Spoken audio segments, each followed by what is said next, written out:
We are feeling pretty good. We have already achieved one of our tasks for the VEX VR control systems task.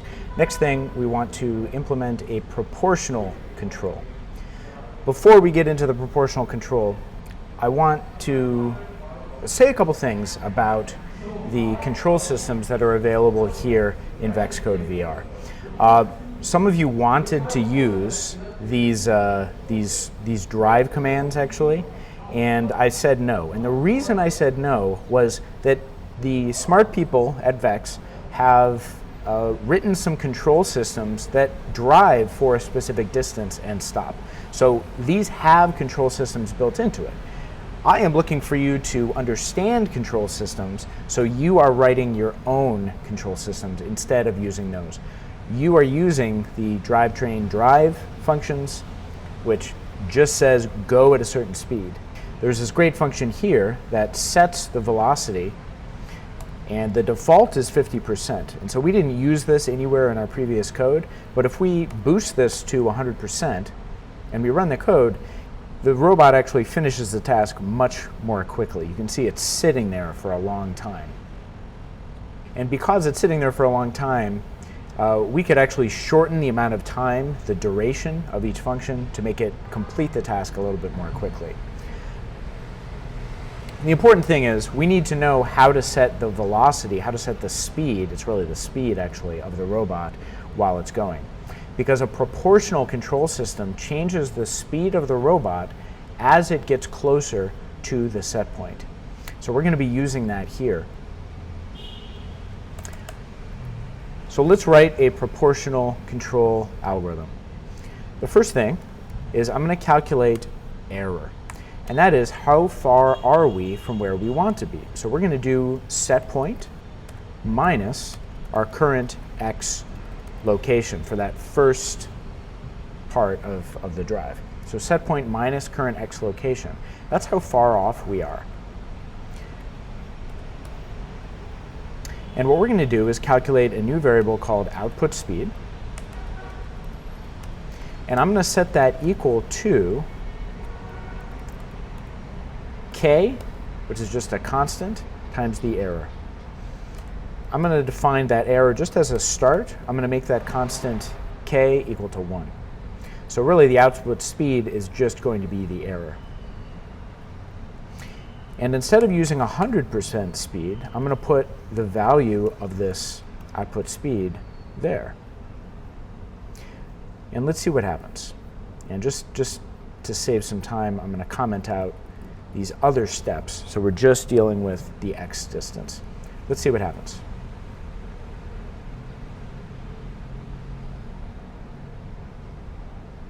So we see how it smoothly comes to a stop as it approaches 0, which is pretty nice. So we could stop there. We could stop there, but let's run it one more time. And you can see it slows down as it gets closer and closer. Let's see what happens if we increase this k to be 2, this constant.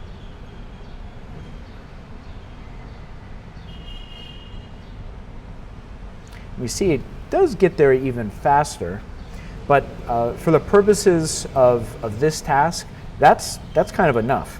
Like, it does a nice smooth slowdown as it gets closer. But if you'll remember from the video that I gave you, finding that value of k that really works well is one of the trickiest parts of using a proportional control or something other than just on-off. There's another thing that's important to know.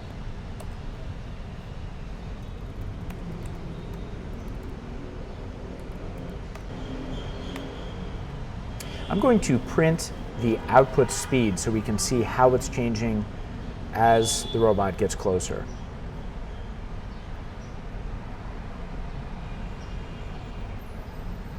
So look at this giant number. Look at that giant number. So let's stop it and let's look here at what numbers it was using. So the output speed was initially 1800, which is huge.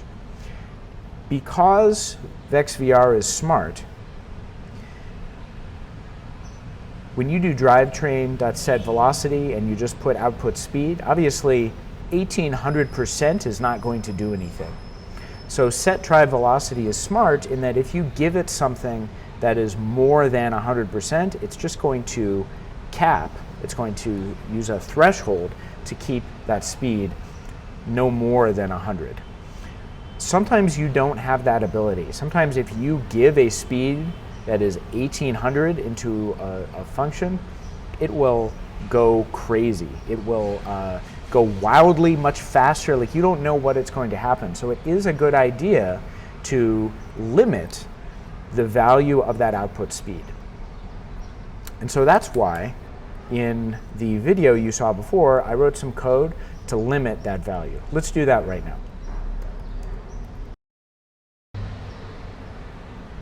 All right, so this code is going to cap that amount to be more than 100. And if we run the code, we now see that the speed that it's using is left at 100. Just to show you that we can, let's change that k value to 0.2. Reset and run.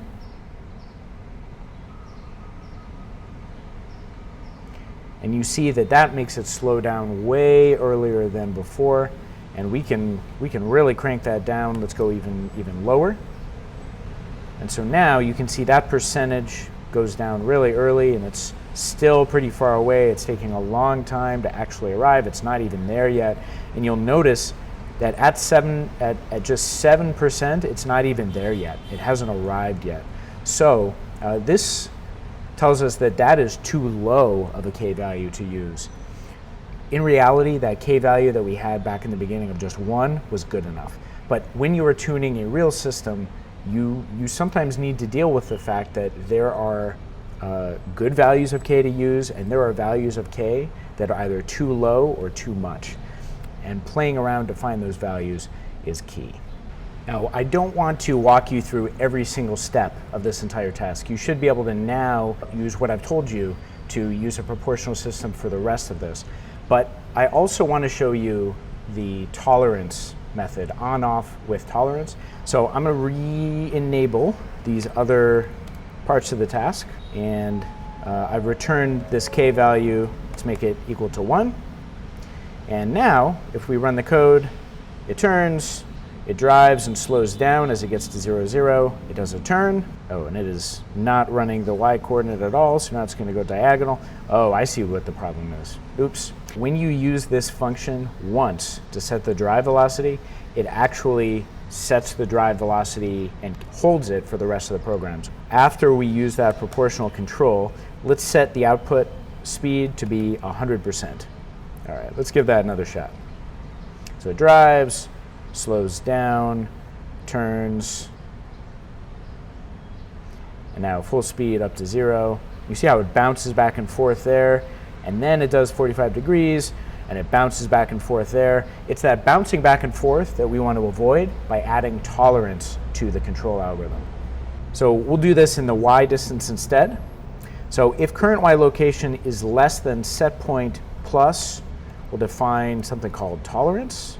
So if it's set point minus tolerance, so it's just below set point minus tolerance, and then if it's greater than set point plus tolerance, then, so basically we want it to be at 100, but if we make a tolerance of, let's say, 10, if it's anywhere between 110 or 90, that's good enough.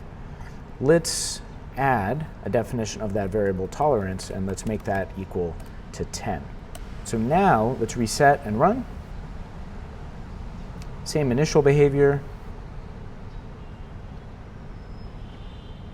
And now it gets close, and it's now within that range, so it doesn't have the same bouncing that it still does in the diagonal distance. So that's how you implement on-off with tolerance. So I think with these demos of proportional and also on-off with tolerance, you should have enough to complete task 1 with 2 different control systems all the way through. So either proportional all the way through or on-off with tolerance all the way through. And I think with that, you should now have some better luck with task 2 as well, which is a little bit more difficult because the place that you're driving to is always going to be different.